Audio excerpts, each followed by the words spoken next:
गुरुर्ब्रह्मा गुरुर्विष्णुः गुरुर्देवो महेश्वरः गुरुः साक्षात् परं ब्रह्म तस्मै श्री गुरवे नमः। तस्मै श्री गुरवे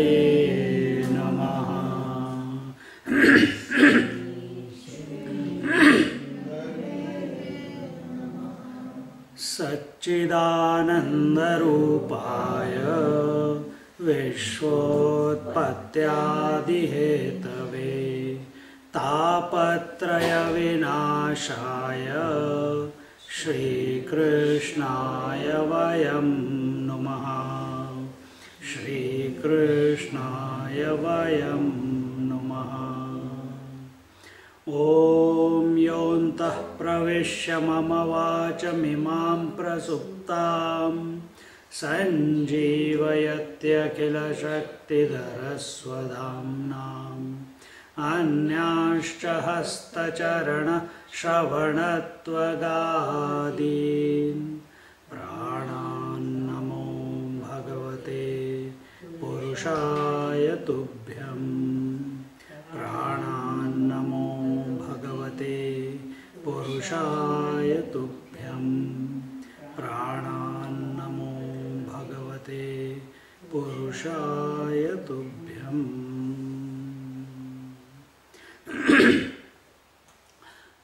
Now we enter into the proper text of Narad Bhakti Sutra, the sutras of Narada, the first sutra, chapter 1, and this chapter 1, the first chapter is talks about the bhakti, the love divine, and in it there are 3 sections. The first section talks about bhakti of love divine, second talks about uniqueness of the love, and the third section talks about the definitions of love. So the first topic will be, what is this devotion towards this transcendental divinity? The first sutra says of the section 1, Athato bhaktim vyakhyāsyāmaha.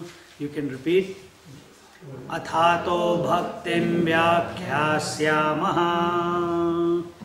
We will have to give these books. You want me to give to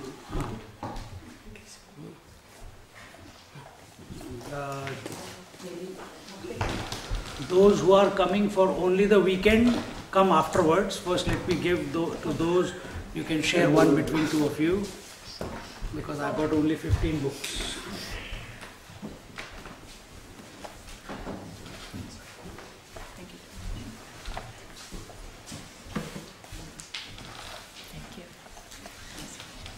Who else is left? You got, Sunil? Amma, come. Everyone got it? Yeah, you also got it. Huh? Everyone got it? So how come I got 15 and I gave out 19? And still one left.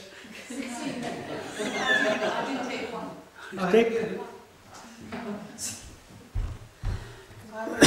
I'm a weekender, anybody want, they can have a book. So that you can do afterwards, okay? So here we are. Repeat after me. Athato bhaktim vyakhyāsyāmaha. Athato bhaktim vyakhyāsyāmaha.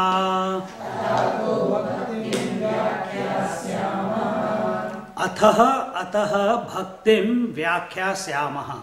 Ataha means now, Ataha means therefore, and Vyakhyasama is the doctrine of devotion we shall be expounding or we shall expound.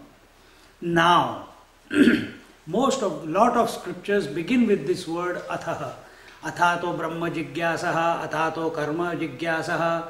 Jaimini Sutras begin with Athaha Athato Karma Jigyasaha. Now we expound the doctrine of karma. The Brahma Sutras begin with Athato Brahma Jigyasaha. Now we expound what is Brahman. Similarly here, Athato Bhakti. Now we expound what is Bhakti. Then many other scriptures, like most of the Upanishads, they also begin with Om. Om is also that same thing. For example, our Brihadaranyaka Upanishad, that also begins with Athaha. What does Atha means? Now. What does now mean? Can you explain now? Now we begin our morning class. What does that mean? That means you should not be sleeping, you should have covered your sleep, you should have had your breakfast, you should have taken shower, you should have brushed your teeth, you should have gone to toilet, you should have gone for a walk, you should have done your exercise, you should have your mind in the right frame to be available for this first lecture, isn't it? That you are on time, that you are alert while the lecture is. That now the time has come, isn't it? So all that. So what does here Atha mean? Atha means now. Now also means where the reality, the divinity can be apprehended. Because only in the present you can come to know the reality, not in the past nor in the future. Read that Power of Now by Eckhart Tolle. Isn't it? You have all come across that. That now is the most pregnant moment wherein the reality is available, wherein the Lord is available. When I use the word reality in this text, it means the Lord Divine. It is available. That means you have done whatever had to be done, you have come to the conclusions, having analyzed the life, and therefore you have come to this point in your life to say, now. Yesterday I told you Maharishi Vedvyas, he studied all the Vedas. Then he came to, now what do I do? Still there is an emptiness. How do I complete that emptiness? Even though I have realized the truth, but then what? Until and unless, see, this thing many what you call meditators go through. Once they know on the seat of meditation that they are that, they come to know I am that. After that what? They come out of that meditation and they continue to maintain the differences in the world. Until and unless this world can be, the experience of the world can be converted into a divine experience, till then salvation is not complete. Having known the truth inside you is one thing, but truth is inside and within and without, isn't it? So how do you convert that without into the divine experience? Wherein what you see, hear, touch, feel, taste, think, the various emotions that you come across, everything, the gross world, the subtle world, everything is to be seen with the eye of divinity. And that can only happen by His grace, isn't it? Therefore now. So in this way, whatever needs to be done has been done. And now you have come to this point like Maharishi Vedvyas, wherein after coming to that point, he started writing the Bhagavad Mahapuran, which is a text of devotion.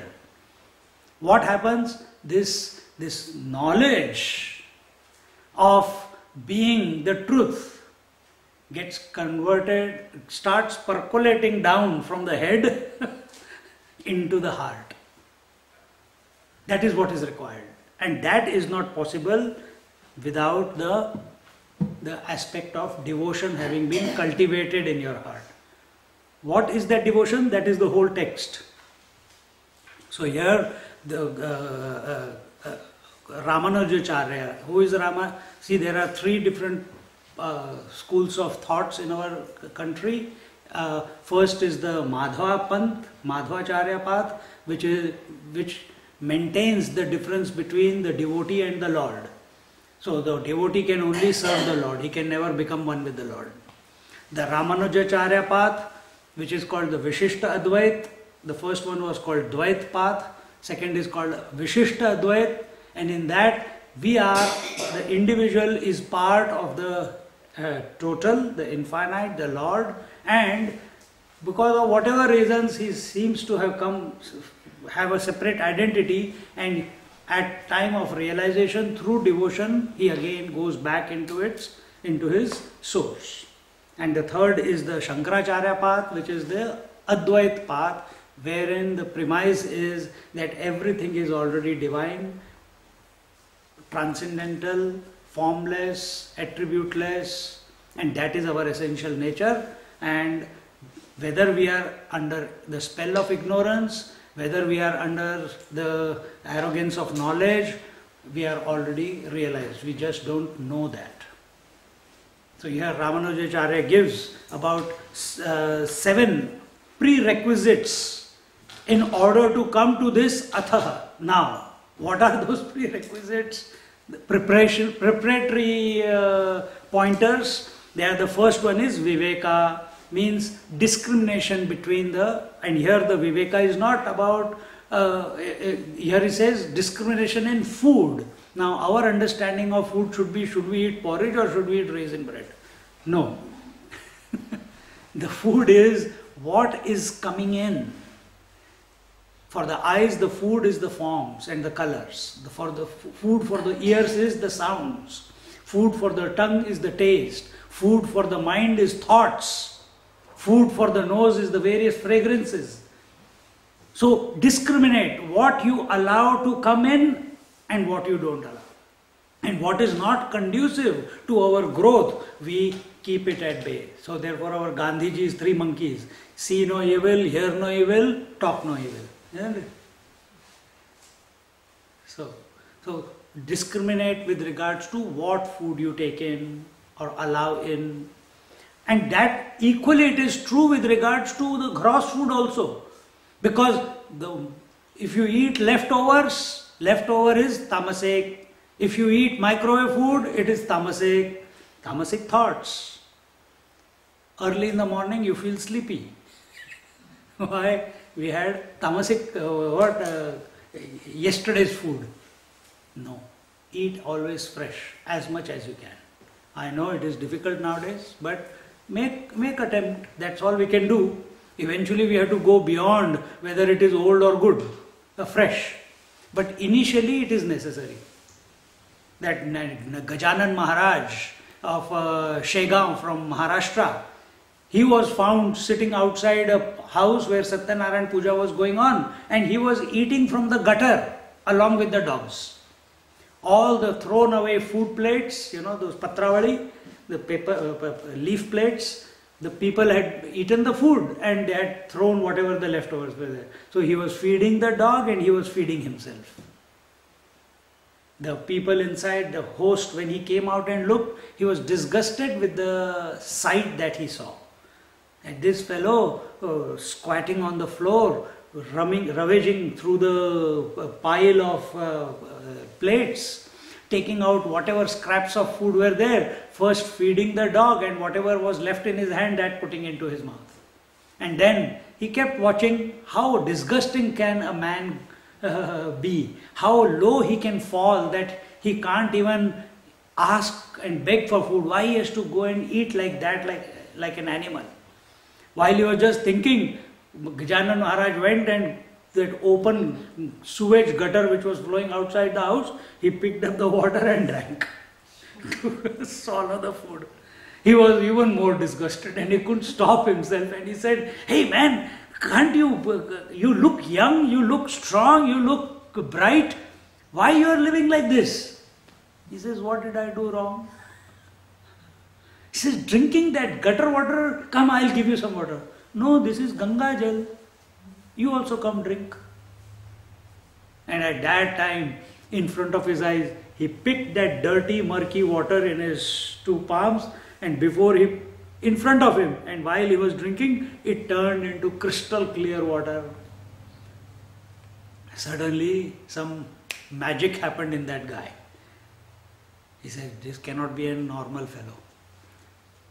And before he just went in, before it dawned on him, he came back out, Maharaj was gone. See? So, that is the ultimate state where it does not matter whether it is tamasic food or rajasic food. But here, we are seekers. That Maharaj has gone beyond the now. We are arriving at now. To arrive at this point, at this now, before we can develop the devotion within our hearts, the prerequisite is discrimination in the intake of food, gross and subtle. Second one is freedom from desire, vimukhaha. Ramanujacharya says, vimukh means that when the desires appear, do not give value and attention to them. That is vimukha. Because you do not have any control over desires erupting in your mind. But you have the choice whether you give value to that desire or attention to the desire, or don't give attention and value to that desire. If you give value and attention to the desire will germinate. If you don't give that value and attention, it will die its own death. Can you suppress the desire? Yes, you can suppress the desire. But here he does not say suppress the desire. Because you can, through willpower, suppress the desire. But it will come back to haunt you with even greater force. So vimukhaha. Third is abhyasa, a regular practice. Regular practice of what? The previous two. Discrimination in food as well as staying away from or witnessing the desire. And then staying away from desire also means that not giving value to this world. The more value you give to this world, the more desires will be there. So, freedom from desires, meaning I'm not, from inside there is no, longing to hold on to things that come into my life. Sometimes you don't want things, but still things keep coming. People keep coming. Relationships keep forming. Otherwise, what happens when we form a relationship with someone? Unknowingly it has created, and then that person suddenly stops coming into your life. You call, doesn't pick up the phone. You speak, doesn't want to speak to you. Things happen like this. And then how our mind goes? I did so much for that fellow. I was available. I called him for food. He used to call me for food. We used to go out for movies together. We used to go out for trekking together. It was such a good relationship. What happened to him? That fellow is happy, but you are miserable because you are still attached to that relationship. Understand, this whole world is your family. Just like the ocean does not become excited nor get depressed whether a wave is appearing in it or disappearing in it. Why? Everything I am. Keep that attitude in your mind as you move through life. So there is no over-involvement in anything. Yet, involvement is there, but only to such an extent that it doesn't become an impediment in your own journey. Very, very important. Abhyasa. And for that, you have to alertly practice this on a daily basis. Not only daily, moment to moment basis. Then you can come into the moment, now. Then the fourth one is kriya, habit of doing good to others. So, my rule more or less is, if anyone comes into my life, must go away with a smile. And that keeps me focused all the time with regards to my mind. That am I becoming a cause of disturbance to another person? I don't want to be that. In one or two cases, I can't avoid it.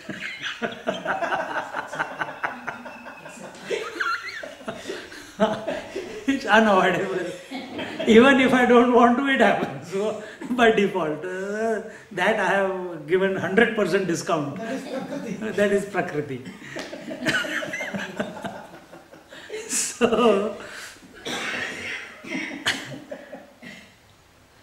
So, habit of doing good to others. Life is not about what I can get from others in return. Life is about how much more can I sacrifice for another person. See? If the mindset is what can I get in return? I know Surendran, he's a teacher. I'm thinking of joining a course in mathematics, so I'll get free tuition from him. You are whatever you. So I can learn how to do nothing from him. She is a good cook. I can learn how to be a good cook from her. Free. I don't have to pay, because then some people collect such friends around so that the plumbing is free, the electrician is free, the carpenter is free, the lawyer is free, all professions, and they go out and purposely cultivate such relationships. In that, the mindset is, I need something in return. And what is the conclusion of that? Your mind continues to remain a slave of this world. But if, on the other hand, you continue to bubble with love, bubble with service, bubble with sacrifice towards whoever is coming, known or unknown, no partiality, and continue to do good, then there is a possibility that you can come to that state of being a master of this world. But to be the master of the world, you have to cultivate this initially, the habit of giving. Not only, and that giving is being called good here. Not receiving. You have to be a giver. In receiving, you become small. In giving, you expand. Then the fifth one is purity in thought, word and deed. Non-violence, charity and such other virtues. They are called Kalyan. Kalyan is auspiciousness, doing. And by doing all these, practicing all this in our life, we make sure that even by mistake, we are not doing wrong towards another person through thought, word or deed. We do not disturb another person by our mind, by our thoughts. When you think about a particular person with intensity, you must have all experienced. That person calls you. When you think of a person with intensity in anger, that person feels that. If you desire some person with intensity, that person will come into your life. Whether you desire, or if you desire that person not to come into your life, he will still or she will still come into your life to give you trouble, because you don't want that person, so that person comes and gives you trouble. Because that person does not know whether you thought about that person for coming close or going far away. That person comes. Your mind attracts whatever it thinks about. So, by words we do not disturb others, and by deed we do not disturb others. This is the first aspect which is given in our in our Patanjali Yoga Sutras. Yama Niyama. Yama is living in such a manner you do not disturb the world by thought, word or deed, nor get disturbed by anyone's thought, word or deed. So you create an armor around yourself, within your mind, not around yourself, within your mind, of non-disturbance. As much as we may disturb or get disturbed by others in the world, even more potent is that by our thought, word and deed, we disturb ourselves. The inner bubblings that are going on, which happens on the seat of meditation. When we feel the guilt, we feel, bad about what we have done, or we get excited what we have done. So we have to contain that. Then sixth one is cheerfulness, anavasada. Continuously, if you do these above points, 5 points, practice them in your life, automatic there will be cheerfulness. There will be a joy for no reason. Such a person cannot but live an inspired life. Inspired life brings about cheer on the face. And only a person who's happy within, is cheerful within, can bring the cheer to other people. You yourself are miserable and want to give joy to others. It's not possible. And the last one is absence of excessive hilariousness. So feel the joy, because cheerfulness can take you into ecstasy. That ecstasy can express as boisterous laughter or jumping around or too much. No, contain it. Gather that energy and direct it towards the Lord. Don't let it spill out uncontrollably without a purpose. Give it direction. And in this way, even in the Bhagavad Gita, in the 12th chapter, from the 13th verse to the 20th verse, in the 12th chapter, which is a chapter on devotion, again these points are enumerated, and there the Lord says, Adveshta sarva bhutanam maitra karuna evacha nirmamo nirahankaraha samadukha sukha kshami santushta satatam yogi yatatma drudha nishchayaha mayyarpita mano buddhihi madbhakta same priyaha. He who is free from malice towards all beings, friendly and compassionate, rid of I and mine, balanced in joy and sorrow, forgiving by nature, ever contented and mentally united with me, nay, who has subdued his mind, senses and body, has a firm resolve and has surrendered his mind and reason to me, that devotee of mine is dear to me. Continuing, the Lord says, Yasma no dvijate loko, loka no dvijate chayah, harsha marsha bhayo dvegaihi, muktoya sacha me priyaha. He who is not a source of annoyance to his fellow creatures, and who in his turn does not feel vexed with the fellow creatures, and who is free from delight and envy, perturbation and fear, is dear to me. Same point was covered by Ramanujacharya. Anapeksha shuchir dakshaha udasino gata yathaha sarvarambha parityagi yo madbhakta same priyaha. He who wants nothing, he who is both internally and externally pure, is clever and impartial and has been above all distractions, and who renounces the feeling of doership in all undertakings, that devotee of mine is very dear to me. Next one, Yo na hrishyati na dveshti, na shochati na kankshati, shubha shubha parityagi, bhakti manya same priyaha. He who neither rejoices nor hates, nor grieves nor desires, and who renounces both good and evil actions and is full of devotion, is dear to me.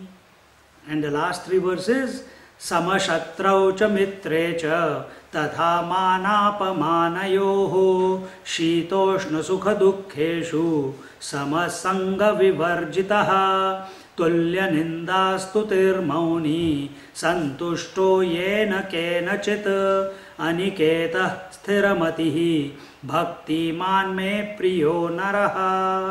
He who is alike to friend and foe, as well as to honor and dishonor, who remains balanced in heat and cold, pleasure and pain and other contrary experiences, and is free from attachment, he also takes praise and reproach alike, and is given to contemplation and contented with any means of subsistence whatsoever, entertaining no sense of ownership and attachment in respect of the dwelling place, and full of devotion to me, that man is dear to me. And the last one, ye tu dharmyamrutamidam yathoktam paryupasate shraddhadhana mat parama bhaktaste tiva me priyaha. Those devotees, however, who partake in a disinterested way of this nectar of pious wisdom set forth above, endowed with faith and solely devoted to me, they are extremely dear to me.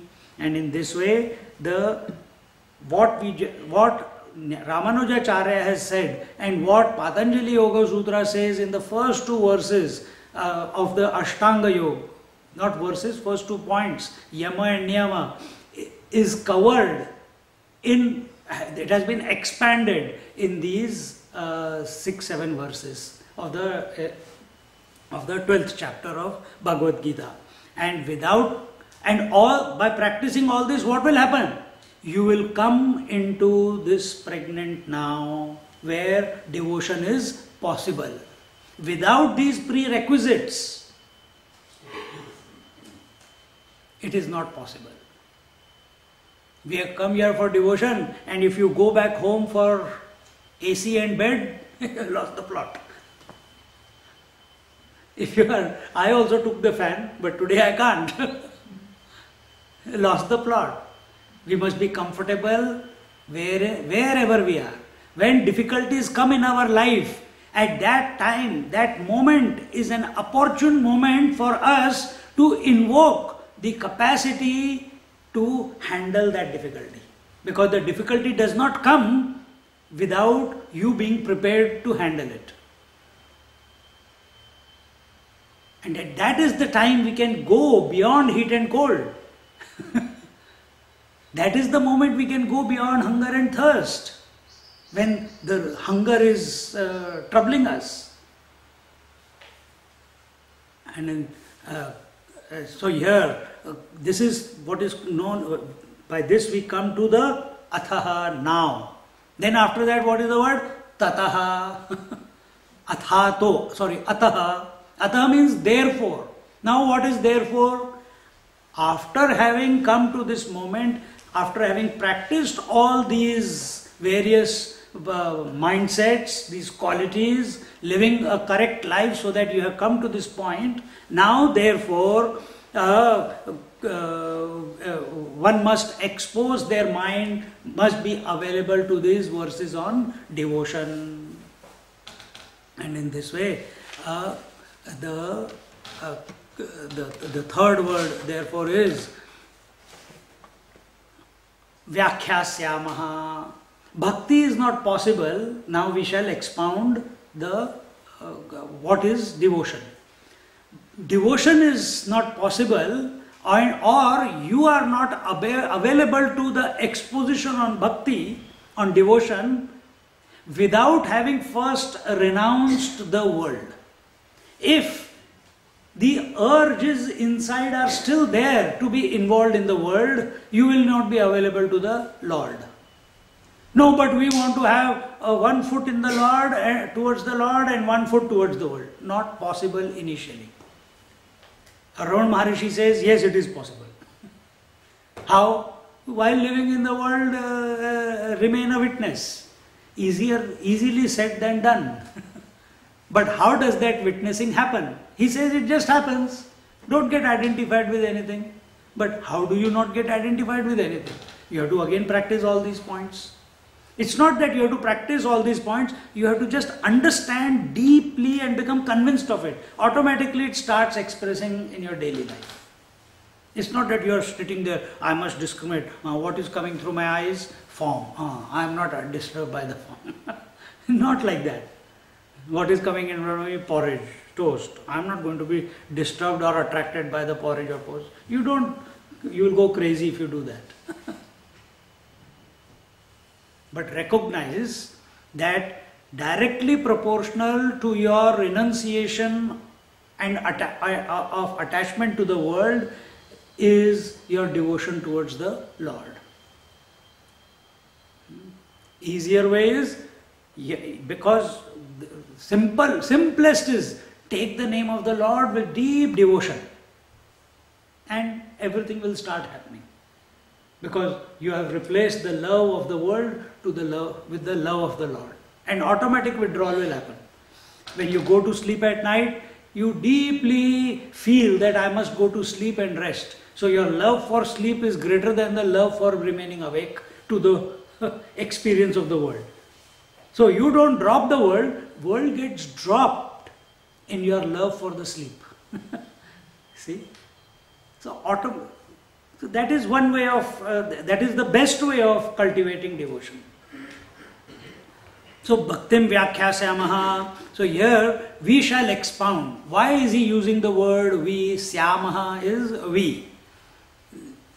Why is it we? When Narad Muni is saying, oh, I am, it shows that devotion was practiced even before these sutras were written. But it was not in an organized way. Each one was practicing in different way. Someone is practicing devotion by Matru Devo Bhava, Pitru Devo Bhava, Acharya Devo Bhava. Another one is doing this. Another one is chanting Om. Another one is chanting the name of the Lord. Another one wants to get to the heaven. There are many. Patram, Phalam, Toyam, Pushpam. All those things are there. Many different ways are there. But nobody had ever organized the whole thought. What happens in devotion? How to cultivate devotion? There was never any exposition written on it. Just like yoga was practiced even before Patanjali Maharaj wrote the Patanjali Yoga Sutras. But he gave it a format, isn't it? The Vedas were also present before in the entire world. But what Maharishi Vedvyas did, he organized it the way we see it today.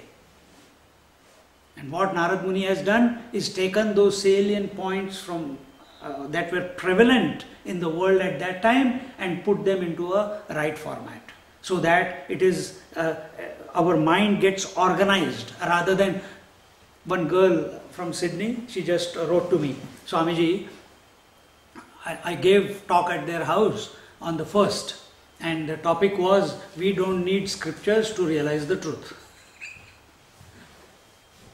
And then what? We don't need scriptures. Yes, why you want to clutter your mind with more and more words? But the argument was, but the Vedanta, you have to study Vedanta, we have to gain knowledge. Without knowledge, how can we come to know? I said, people have fooled you. What is Vedanta? End of Vedas. What are Vedas? Words. So end of words is equal to Vedanta. So how much more will you collect? How much more knowledge will you gain? The more knowledge you gain, the more confused you are. See? So she wrote an email. Swamiji, your thoughts are, my thoughts are synchronizing with your thoughts. I also feel that way. But sometimes I get confused. How do I live in this world, keeping a balance between, between spirituality and my duties towards the world? She is a student. Oh. Knowledge, is it only that you gain by the words, Swamiji? We can't get knowledge without that as well. No, so that's what the point I explained to them. I said, all the masters that we know, except in certain ashrams, in the Shankaracharya formula, lineage, they never studied scriptures. Akkalkot Maharaj never studied scriptures, Shirdi Sai Baba never studied scriptures, Satya Sai Baba never studied scriptures, Ammachi never studied scriptures, huh? Neem Karoli Baba never studied scriptures. Then from where? Then how come they know? When you know your cup is full, your head is full, then nothing more can come in. Divinity is waiting. Yaar, ye kab khali hoga? When will it become empty so that I can enter? But we are cluttering our mind with more and more and more knowledge. Raman Maharishi, he never studied scriptures. After realization, he studied scriptures to confirm. Same with Eckhart Tolle. Eckhart Tolle. He didn't know what had happened. Yes. See? I also went to ashram without any knowledge of scriptures. Only 14 years of sadhana, 14, 15 years of sadhana. And there they made a fool out of me on the first day. They asked me, you know Vedas? I said yes. You know Upanishads? I never heard the word Upanishad in my life. Never heard. All of them were gathering. Australia se aaya. Vedanta course. He has come to study Vedanta course and he doesn't know what Upanishads are. Have you heard of Brahma Sutras? I said, what is that? You know what does Vedanta, what do they teach? I said, I don't know. Teacher will tell me what I have to study. No, Vedanta is the study of the Bhagavad Gita, the Upanishads and the Brahma Sutras. I said, Acha, I didn't know that. I only heard the word Gita. He says, you know how many verses are in the Gita? I said, no. He said, how many chapters in the Gita? I said, that also I don't know. And they had a good laugh.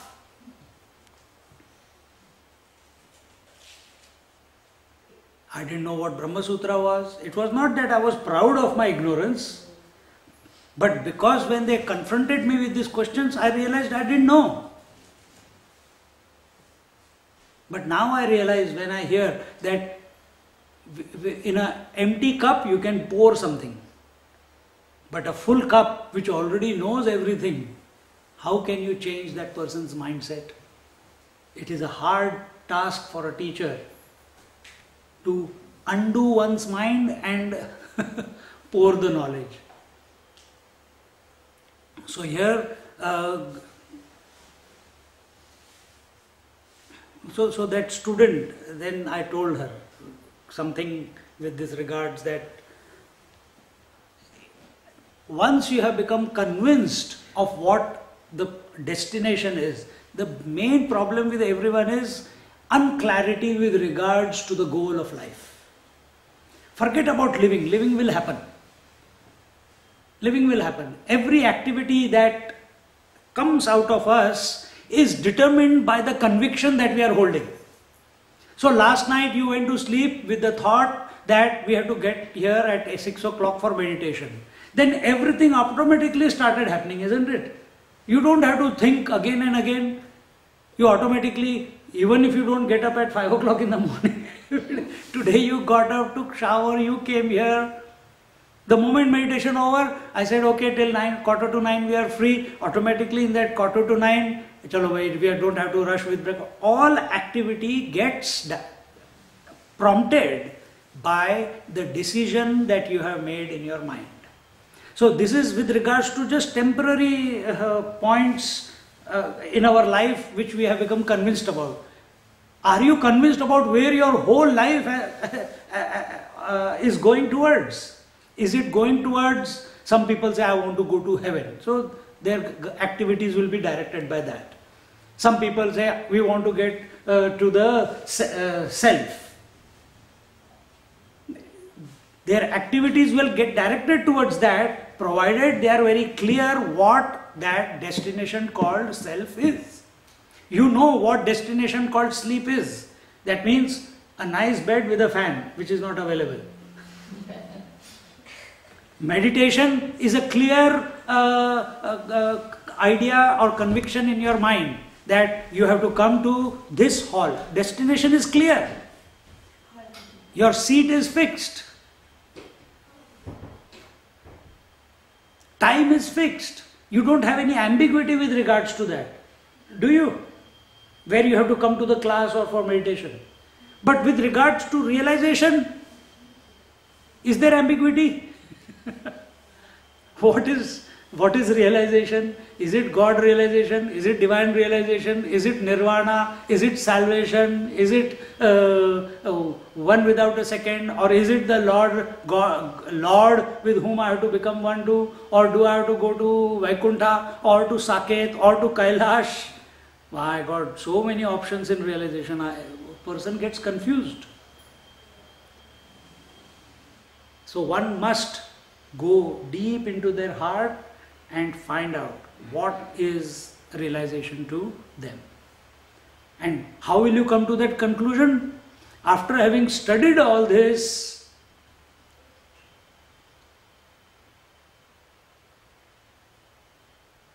if you make a decision that this is realization, how do I get there? To this child I said, you stop, you do whatever you are doing, but all that is required, the conviction becomes stronger and stronger and stronger only when the mind becomes more and more purified. Without a purified mind, conviction is shallow. Like in Vedanta we say, Shravanam, Mananam, Nididhyasanam. Shravanam is listening, Mananam is reflection. What do you do in reflection? You remove your doubts. Directly proportional to the removal of doubts is the conviction, isn't it? When all doubts are removed, 100% conviction is Nididhyasan automatically happens. That is, meditation automatically happens. Abidance automatically happens. So how do you now remove the what was that? The doubts. Doubts can be n number of doubts in your mind. We don't even know what doubts are still lurking in our mind. But we know this much, that we want to know God. So what is the easiest? She says, Swamiji, I go to this place, they say chant Om Namah Shivaya. I go to that place, they say chant this mantra. All that I understand, I must do something, I must hold on to something. Is there something easier? Chant Om. So my email was, Om already includes all the mantras, all the Vedas. So why you want to clutter your mind with so many words? Every meditation must conclude in Om, and Om must conclude in silence.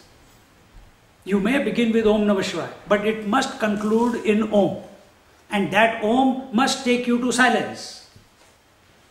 And that silence is where you are awake, not sleeping. Because silence is in deep sleep also. And then, when you bring this, about within yourself, then whatever is required by you in your life will be presented to you. Whatever sadhana needs to be done afterwards, that will be presented to you. Whatever books you need to read, that will automatically come to you, or you will get attracted to them.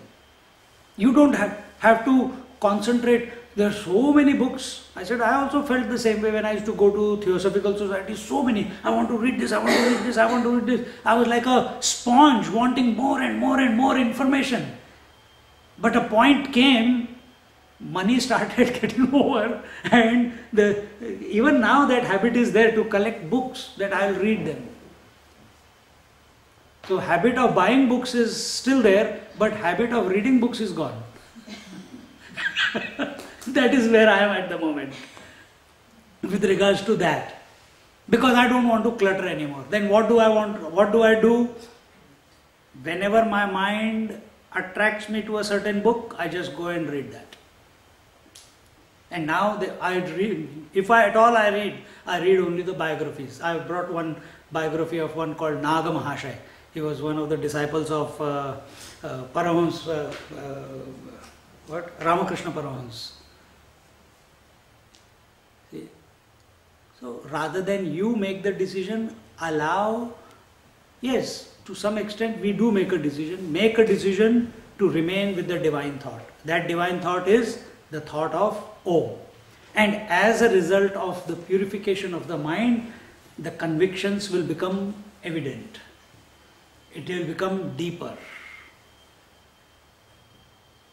The mind will become single-pointed automatically. So here Narad Muniji says, Vyakhyasamaha, that now we will give a commentary on devotion. And then the second sutra says, Sa Tu Asmin Parama Prema Rupa Sa Tu Asmin Parama Prema Rupa. Here it is written Sa Tvasmin, but actually it is Tu Asmin, that U plus A becomes verb. Sandhi rule is there. So Sa Tvasmin Parama Prema Rupa. Sa means that, Tu means indeed, Parama Prema Rupa, of the nature of supreme devotion, Asmin, in that. So that devotion is indeed of the nature of supreme love, in that, in brackets, God. So first that is for the devotion, and the second that, in that, is the Lord Himself. Now we are not defining what Lord is here. Each one to his own buffet. Choose whether you want it to be Nirgun Nirakar, formless and attributeless, whether you want it to be with attributes but no form, whether you want it with form and with attributes. Choose. Whether it is Krishna, Rama, Jesus, does not matter. Buddha. But here Narad Muniji is expounding on what is devotion, not towards what. He does not want to bring different philosophies in between. He wants to consider that divinity as that one unifying principle. So here he says, that, what is devotion? That devotion, that the first Sa, that devotion is the supreme love for the Lord is devotion. And what is this supreme love for the Lord?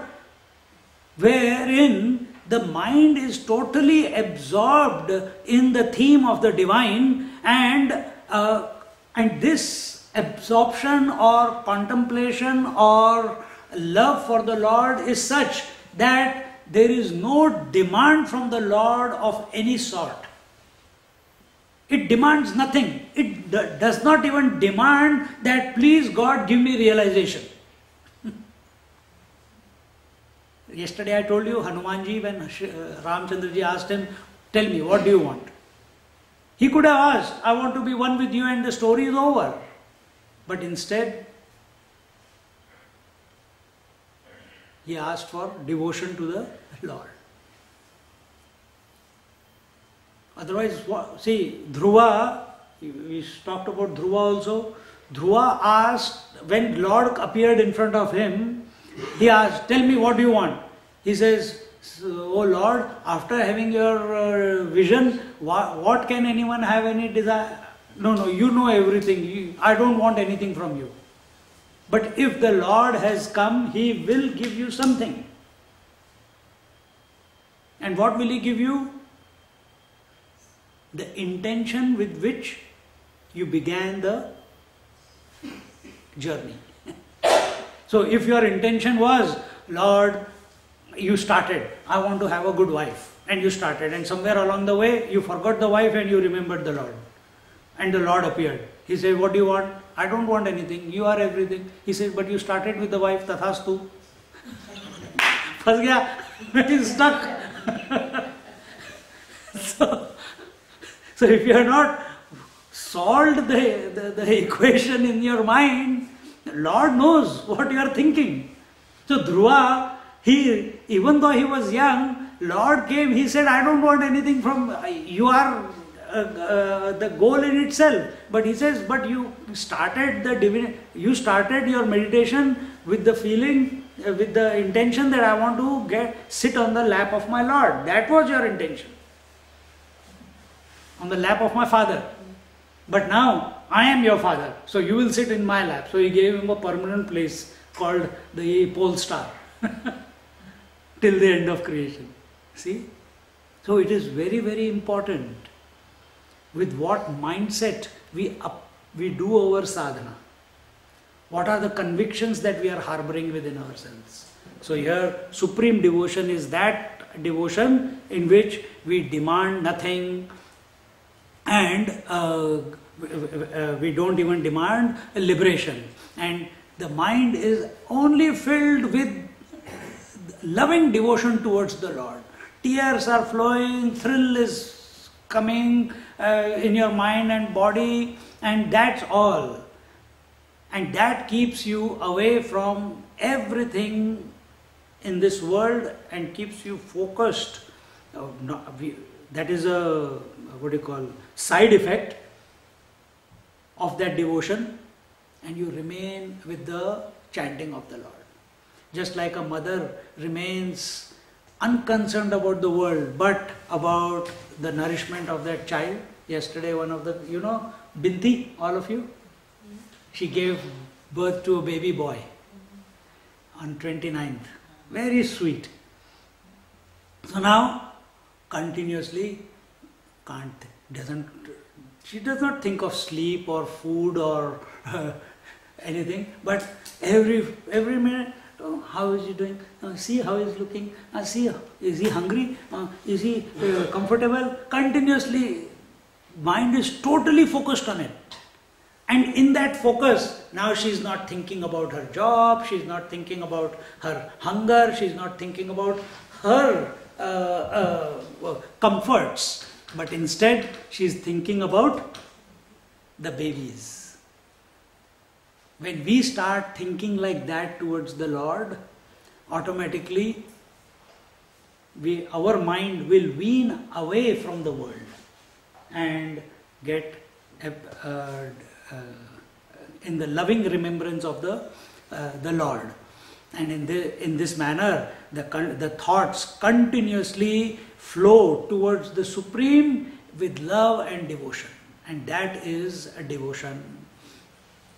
And when this attitude is cultivated within your heart and mind, wherein all thoughts with great loving feeling are flowing towards the divine theme, that is called devotion. It is not an idea in your head, but it is a feeling in your heart. And the feeling is more powerful than the ideas, the bhava. And this is called as Parama Prema Rupa. Parama, transcendental, Prema, love, Roop of the form of the supreme transcendental love.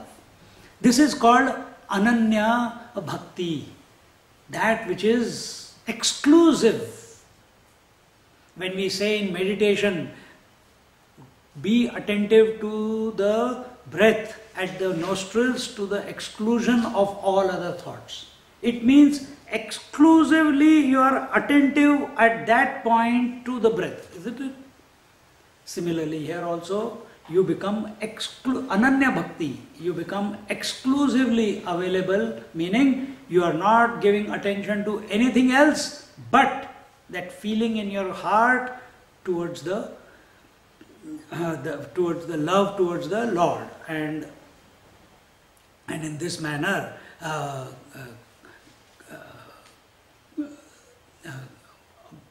common man is seen to have devotion also, and that devotion is towards his car, is towards his house, is towards his wife, is towards his children, and he continues to be devoted to his duties, continues to be devoted to his ambition, continues to be devoted towards whatever needs to be done in this world, but gains what? What does he gain in life by having that devotion? Only temporary joys, isn't it? Only temporary joys. With so much devotion, we prepare nice food and then we eat. For how long? Only 3 hours. Again we are hungry afterwards. Again we spend so much time cooking and then again we eat. You ask Lalita, she prepares with so much love, but she doesn't enjoy her own food. She says, by smelling only I am full.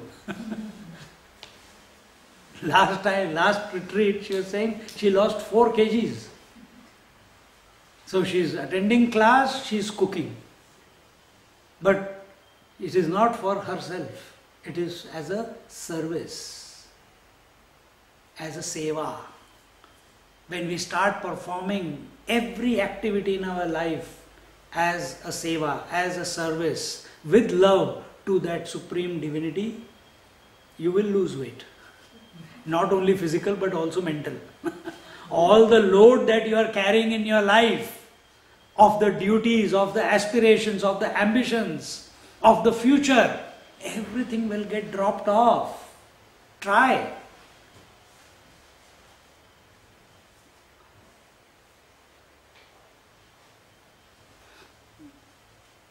So, in that Atma, in that Asmin, in that God, in that reality, in that Supreme Divinity, and here this Supreme Divinity, as I said before, is not indicating any one type of divinity. The Narad Muniji, he has kept it secular. You decide what divinity is for you to pursue. We are here talking on devotion. We are not talking about which divine. Divinity can only be one. And in this way, the more we practice love for the Lord, the more we inculcate love in our heart for the Lord, the more we surrender our heart in love towards the Supreme Divinity, it keeps growing and growing and growing and growing.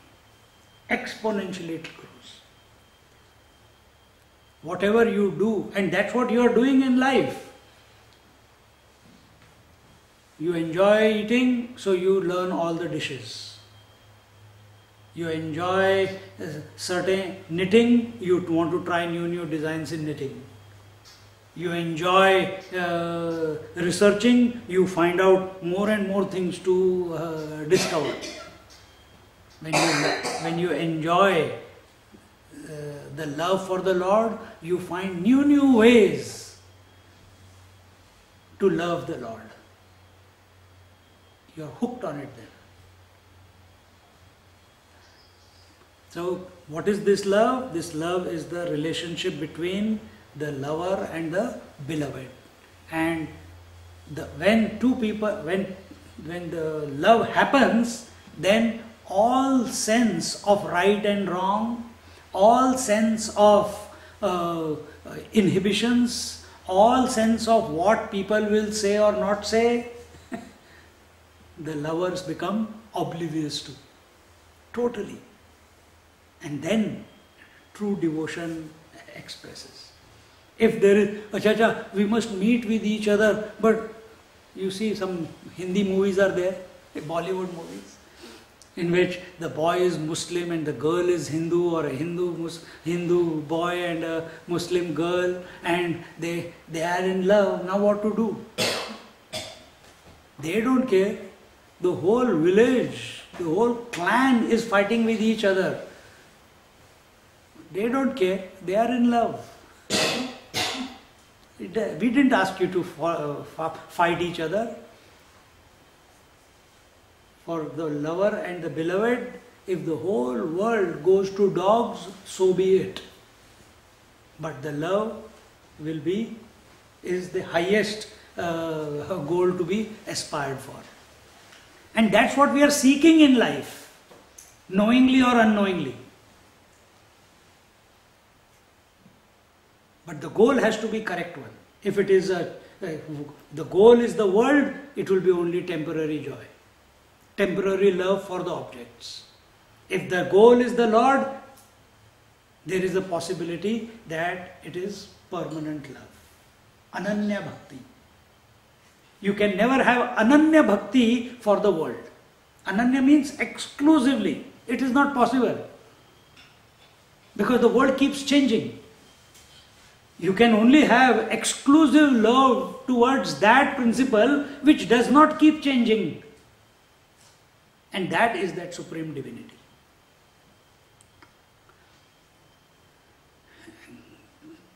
The love, the devotion, it brings people together, it attracts people together to each other. Yesterday, I was giving the example of this boy who has resigned, who is studying the scriptures, who only in the head, thinking, came to this realization by more thinking I cannot come to know. And 31st night or 31st daytime, nobody was in his house, everyone had gone away, he was all by himself, and in that desperation, in that frustration, the tears were coming out. And in those tearful eyes, he picked up the remote and just pressed the button. And there was the answer. There was the answer. The movie of Buddha. It had just started, only the subtitles were coming. Not subtitles, the beginning of the movie had just started. Credits. Huh? The credits. Credits. Now this is not a coincidence.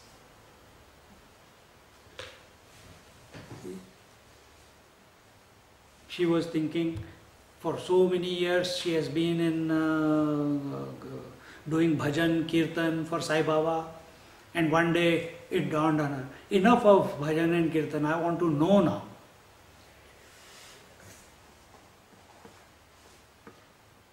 See? Then knowledge came into her life, isn't it? And it was not that she had to struggle, it just flowed, isn't it?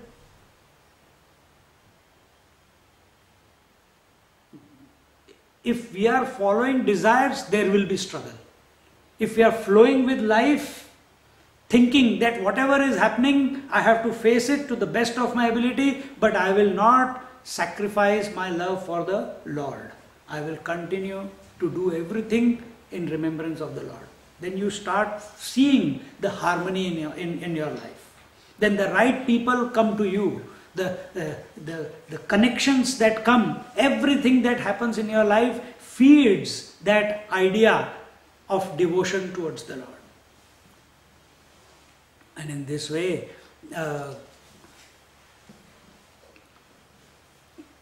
when one falls in love with the Lord and nothing else, such a person becomes cut out from the society. When Meera fell in love with Krishna, she is a human being moving around in the world, but she is in her own realm. She is not a part of the society anymore. She is a lover who is obsessed with the love for Krishna. And on the same hand, you will see Tulsidas. He was also in love, but he was in love with his wife. And that love of his life made him cross the flooded Ganges by taking support of a dead corpse. And he crossed the river and climbed a tree and jumped into the balcony and said, "Darling, here I am." She was disgusted by his actions. Because from childhood he had never had any company of women. His mother was not there. No, throughout the teenage and youth, he was a brahmachari, he was a celibate. And when he came into the embrace of his wife, it was something different he had never experienced. The Lord went out of the window and the wife entered. Till he climbed the balcony, the wife threw him out of the balcony. And then the Lord entered again. She said, if you had shown this single pointed devotion towards the Lord, He would have appeared and blessed you. So that is a trick, Swamiji. Mm. But to cross the Ganges on the copse and climb the balcony. Yes. That Ganges is the Sushumna. That Ganges is the river of knowledge and devotion within you. The corpse is the body. Without the body, you cannot even cultivate devotion within yourself. See? So there is meaning. So without body disidentification, so you are taking support of the body but not identified with the body. He took support of the dead body. Dead body is a body with whom you have got no attachment. Then you can cross the river of Ganges. Because you have to even cross the knowledge in order to come to the feet of the Lord, to come to the devotion. So, both ways, knowledge must culminate in devotion and devotion must culminate in knowledge. Both are one and the same, but the approach is from different angles. And in this way, such a person, as we see in Narada, he says, what I am going to tell you in these sutras of devotion is not out of an imagination that I have had. This is my own personal experience. We see many people say that,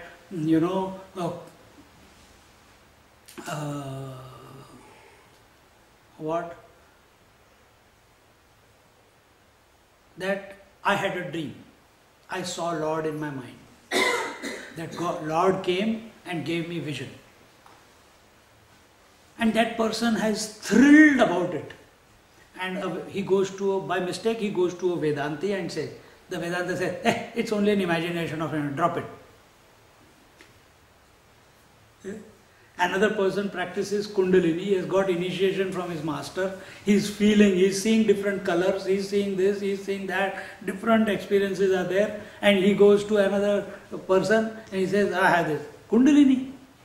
There is nothing called Kundalini. Another person may say there is nothing called Kundalini, another person may say that the Lord is only a thought in your mind that you have to give up. But what this person is experiencing within himself is his own direct experience, isn't it? People say, oh, you have pain. Oh, pain is only in the mind. Just get away from it. But it's my pain, man. That's a good one. Yeah. How can I? It's my pain. I'm experiencing it right now. I'm not, and it is grabbing my attention all the time. Similarly, when devotion comes, it's hungry. The Lord is also hungry for you. He's waiting. And once he sees that someone is available, he wants more of him. For how long? Till that fellow does not become one with him. Exclusively becomes his. Mira became exclusively his. Tulsidas became exclusively his. Tukaram, Eknath Maharaj, Namdev Maharaj, all masters, without having cultivated devotion, they could not have become or been what they are. Mere knowledge in the head can make you a philosopher, but cannot make you realized.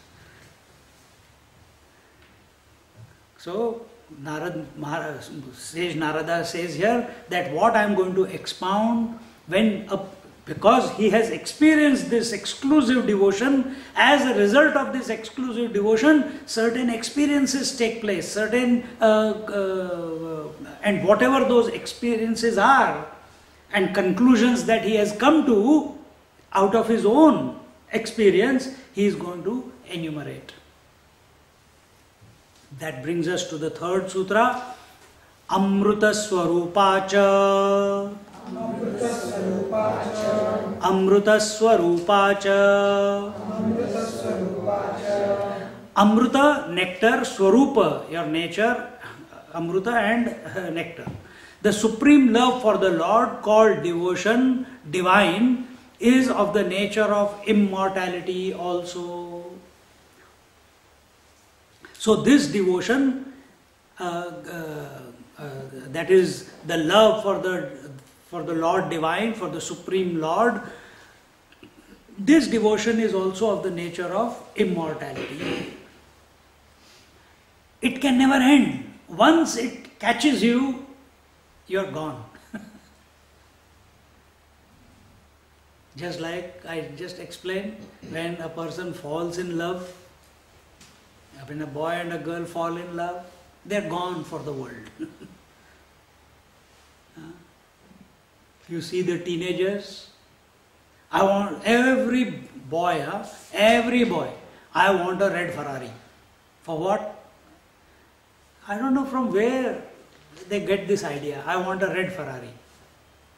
And they get fixated by that. On the door, on the wall, in their mind, they only see the Ferrari. But they are not ready to do the hard yaka to get it. I know one guy, Dad, don't buy Honda, what is the new one? No, Honda Prelude, no. Not Civic, the next one? No, the bigger one. Okay, CRV. Oh, this is a new CRV, yes. So he says, don't buy Honda CRV. He says, then what? No, Ferrari. He says, son, I don't even have 10% of that. No, but you have superannuation. Superannuation for Ferrari, and then do what? Only realized. Pray. And on that point, that teenager fights with his father every day. Oh, fantastic. That you are not sad. You are what a dabba, what a bomb you have bought, CRV. You should have bought I wanted red. Red CRV. No, not red CRV. It should be low, it should be Ferrari.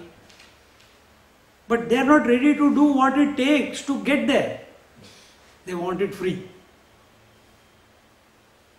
Amrita Swarupa. So this love, so just like that child is fixated and that car keeps demanding his attention. But can that car give him satisfaction? He has to work hard, he has to gain it, and the day he buys that red car, even if he becomes a millionaire, after that the next tension will begin. I hope nobody scratches it. I hope the tire doesn't get punctured, because one scratch to fix, $5,000. One tire to change, another $3,000. The more expensive the car, the more expensive the servicing. They do exactly the same thing, but the servicing is expensive. You buy our Toyota Echo, $100 servicing over. Still takes you from point A to point B, isn't it? But you buy Ferrari, still does the same job, point A to point B. But now, to maintain that lifestyle, to maintain that desire, you have to work harder to maintain it. So nothing in this world, if we fall in love, you have to work very hard to maintain that love. Ask husbands and wives. Or children, those who have children. You have to work hard. But when you have that love for the Lord, the rule is different. You don't have to work. Initially you work hard, and then that drops away. Then only love remains. Then that love takes care, automatically reorganizes everything for you. And it is not because it will reorganize everything, therefore I am falling in love. No. Then there is a hook that I want something out of love. No. We don't even want liberation from that love for the Lord. But it is seen that in lives of such masters, such devotees, whether difficulties come, whether challenges come, whether great things happen, they are undisturbed by it. They continue to maintain their love for the divine. You see the life of Mirabai, so many difficulties she had. Her father-in-law, he says, you have gone to the court of the Muslim emperor Akbar and sang the song of Lord. This is blasphemy. No one from the Rajput kingdom has ever done that. For this you are punishable with death. She says, I forgive you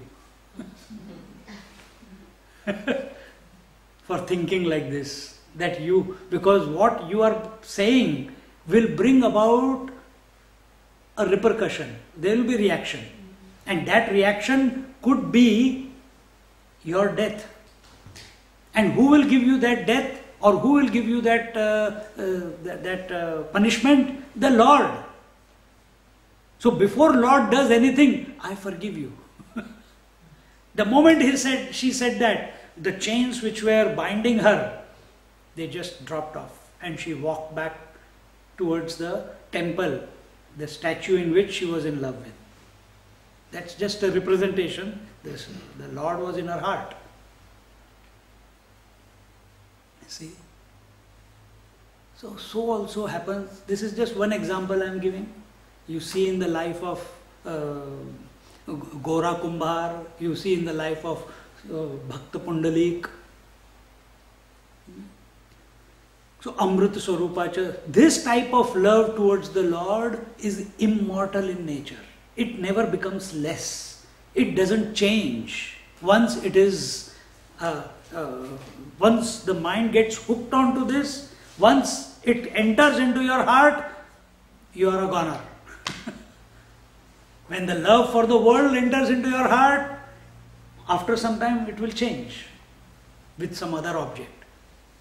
So this is Ananya Bhakti, and therefore it is told Amrit Sarupacha. This loving devotion towards the Lord is immortal devotion. It will take, having this love in your heart itself is immortality. No destination to reach, because that is not in our hands. Who has known reality? Nobody has come to know reality. We speak of Brahman. Who has come to know Brahman? Because anyone who has come to know Brahman, he is not available to you anymore. He's gone. He also says, "Yaar, I can't speak about it." He says, "Why can't you speak?" Scriptures say I cannot speak about it. My experience says I can't speak about it. And what can you do? Then what does Jnaneshwar Maharaj do when he is told by his teacher, please write on your experience of realization? So he wrote Amrut Anubhava, experience of immortal nectar. And what does he write? That I can't write. He writes that I can't speak about it in hundreds and hundreds of verses. He goes on a, what is that word? He starts explaining and then he says, but what am I explaining? I can't explain. I'm using this word and using that word. I'm using this word, I'm using that word. I'm using this example, that example. But all this is not equal to what I have experienced. There he is talking about Guru Tattva. He says, I cannot talk about Guru. Guru is self-existing. And I am speaking from the mind. Mind can never come to know that which is self-existing. Why? Because mind is a product of finite thoughts. Then what can you do? Then towards the end, even after coming to this conclusion in Amrut Anubhav, then what did Jnaneshwar Maharaj do? What did Tukaram do? What did Namdev do? They wrote Bhajan Kirtan. They wrote Abhangas. You heard of Abhangas? What are these Abhangas?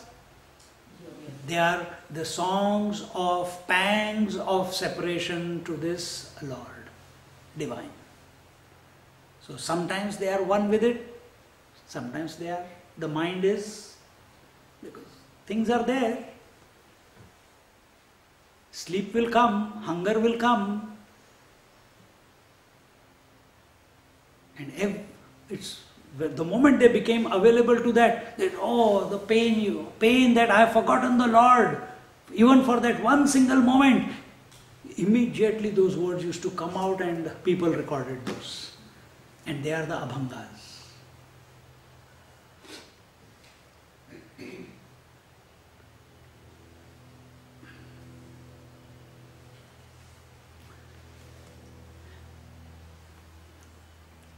So the world can only bring about disturbances in our mind, and because of these disturbances, sorrow and pain come into our life. Because of our insistence that with regards to our love for the world. But when we direct that same love towards the Lord, all the pains, all the disturbances, all the bondages are automatically taken care of. Because now we are not thinking about the joys and sorrows, but we are thinking about the divine theme. We are thinking, not even thinking, I am using the word thinking, we are feeling the joy of being in the proximity of the Lord. And in this way, as the more our attention is towards this greater principle, this great God, this higher and higher God, wherever we may begin from, the more our devotion increases, and as a result of that devotion, such a devotee eventually experiences the immortality of his being, the immortality of his love, the immortality of the Lord, immortality of this creation. Everything becomes immortal for him. He starts seeing, just like the gopis saw Krishna, Krishna everywhere. In everything. Their husband, the dog, the cow, the trees, the leaves, the river, every wave. Wherever they saw Krishna smiling at them. The mind goes through a metamorphosis from within, not from without, as a result of this devotion.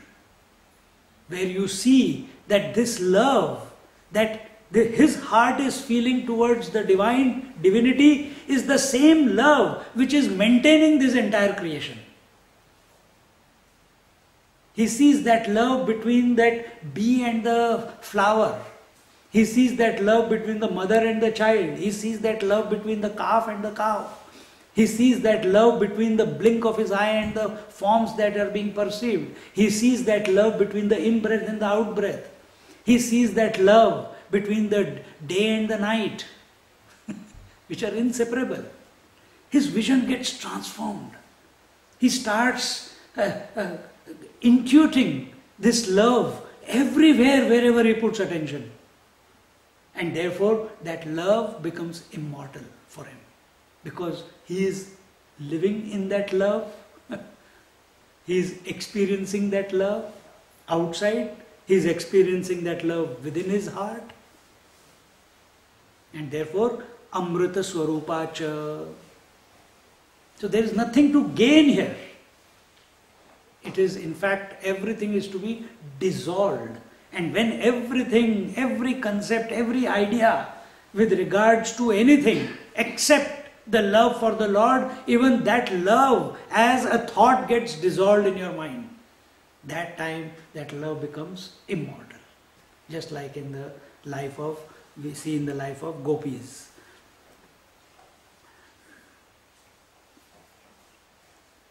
And in this way, just like we say in our Vedanta, Brahma with Brahmaiva bhavati, the knower of Brahman becomes Brahman. Similarly, the lover of the Lord becomes merged in the Lord, becomes immortal. The language is different, but the experience is same.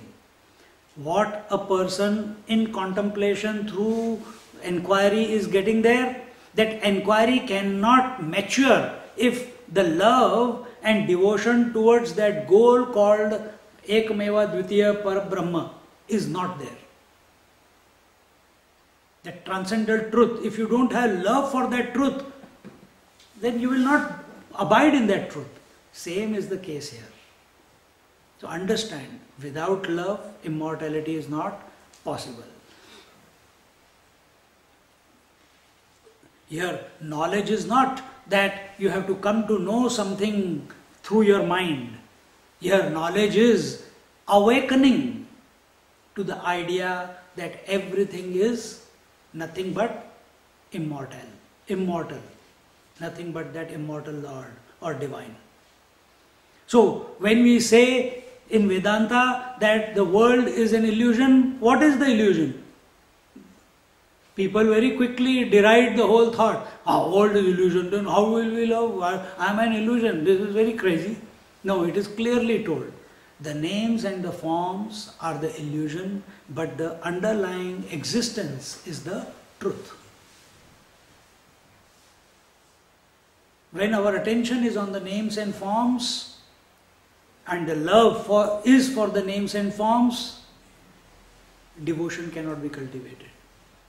But when we fall in love with that divine theme, with that divine within our heart, then when we look out, we see the same love pervading the entire creation. And that love is immortal. That consciousness is immortal. That Lord Divine is immortal. That love towards the Divine is immortal because that immortal Lord alone is expressing as the entire creation. So how can that love be separate to the creation? It has to be present there. But now we have developed that vision by the grace. And with this we come to the fourth verse. Yallabdhva puman siddho bhavati amrito bhavati trupto bhavati yallabdhva puman siddho bhavati amrito bhavati trupto bhavati. Having gained this supreme devotion, the devotee attains perfection and immortality and becomes extremely satisfied. Yal labdhva. Then, labdhva, having gained this loving devotion towards the divine, siddho bhavati, he becomes a siddha. Siddha does not mean he starts reading other people's mind, he starts healing people, he starts manifesting things, he starts all these things. The siddhis are there, yes, but he doesn't pursue the siddhis. The true siddhi is that he starts seeing the entire creation as an expression of the divine. When he starts experiencing the entire creation within and without as not other than that divine, all these smaller siddhis, anima, garima, mahima, vashitva, all these siddhis, they become his slave. He doesn't have to practice them consciously. That is not the point.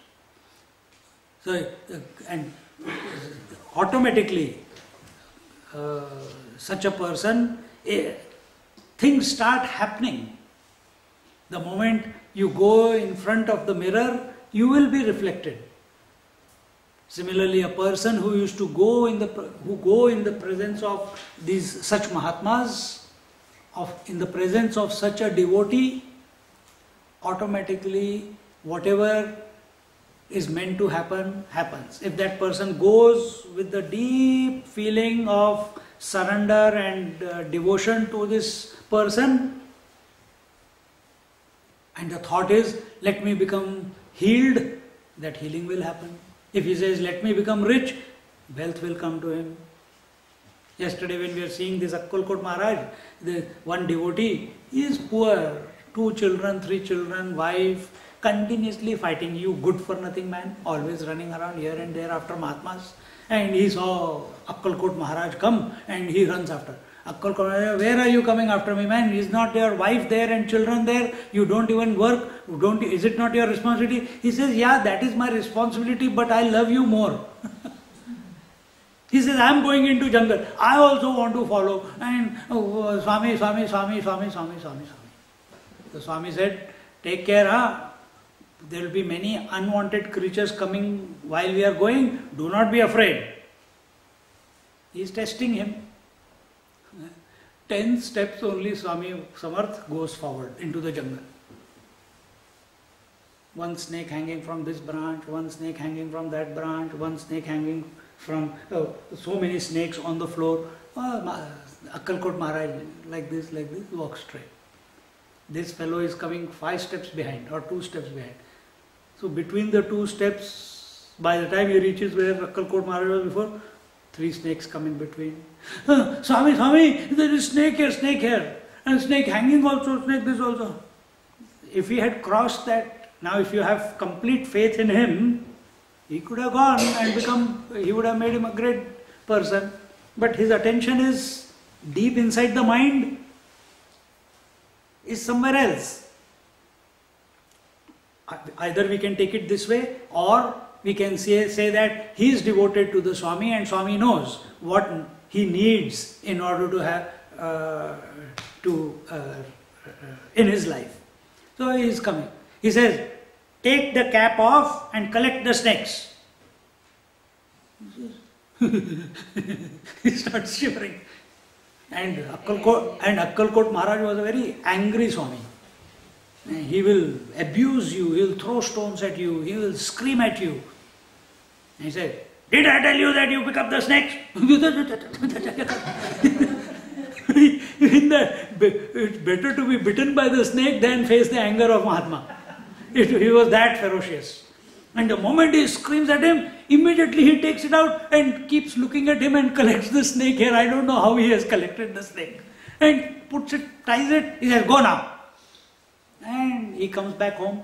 So the moment he comes, the wife screams, you good for nothing, you produce 3 children and you leave us here and I have to do this, I have to do that, beg from here, beg from there, and good for nothing. And keep running after this Mahatma and that Mahatma. What have you gained till today?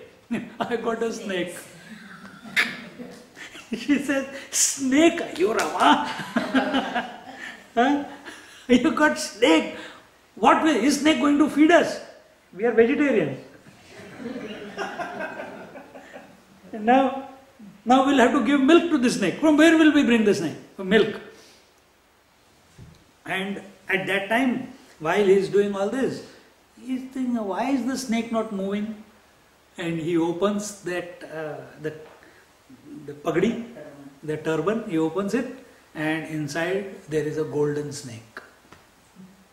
So his life is made. See? So did Swami Samarth say, go, I give you a golden snake? No. It happened. Their life, such a devotee's life, is only for the benefit of the world. It cannot be any other way. Just like the sun does not say, I am going to benefit the people on the earth by giving daylight. Because for him, day is not existing, night is not existing. We saw in the Amrit Anubhav, isn't it? From his point of view, there is no sun, day and night. From his point of view, there is nothing called light also. Similarly, in the mind of such a devotee, there is no feeling that I must do good to anything. He is just in love with that divine theme in his heart. And only auspiciousness happens around him. Only auspiciousness. It cannot be any other way. This love towards the divine is its own fulfillment. It does not require anything else to complete it. This love is complete. And for such a person, the Lord says, he who has given his heart and mind to me, yoga kshemam vahamyaham. I take care of that person. Whatever he has, I protect that. Whatever he needs in his life, I take care of that also. Whether in the outside life or whether in the inside. Everything he takes care. And yet, we human beings, we individuals, keep insisting that we have to do, we have to do, we have to do, we have to do, and maintain our life. Smart way is get devoted to the Lord and everything will happen. And in this way, such a devotee, once he has gained this benevolent love of the Lord, this feeling in his heart towards the Lord, which remains permanently within his heart, such a person, such a devotee does not need anything from anyone or anything in this world. He is complete, he is fulfilled, and therefore the word here used is amruto bhavati trupto bhavati. Such a devotee becomes immortal. Such a devotee becomes satisfied. Satisfaction is contentment. He does not seek anything from the outside world to complete himself. Amruto bhavati, immortal. Whether you take the language of Vedanta, is the same. When mind becomes absorbed in the love for the consciousness, for the Atma, that is contentment. That is immortality for that mind, where he has merged into that mind. That merged mind, in that mind, wherein the feeling is, the thought is only of that immortal reality, that eternal reality, he will not get involved in anything else. He is fulfilled because he knows all I could do is this, and even this is by his grace. Whatever happens afterwards is his grace. Every master, having cultivated that devotion, having contemplated on the truth, continue to live in their life. How do they live? By grace, not by will, not by desire, by grace. Then they become an instrument in the hands of that divine to fulfill the divine will. And what is the divine will?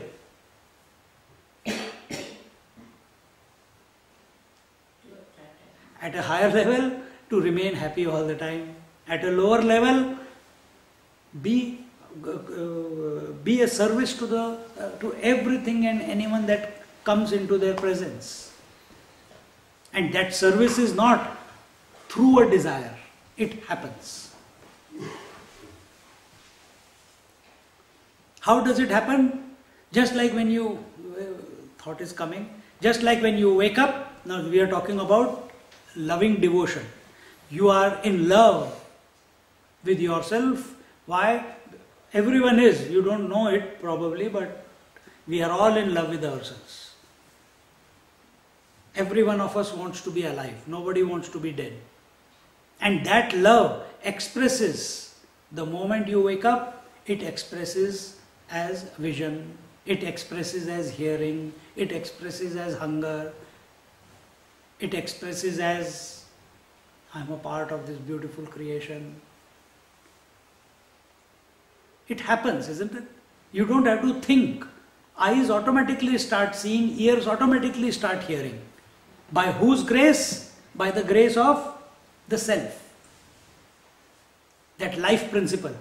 Did you create that life principle and direct, life principle, now function through the eyes as the seer of the forms. Now, life principle, please function through the ears as the hearing principle, hearing the words. No, it happens. That is the grace.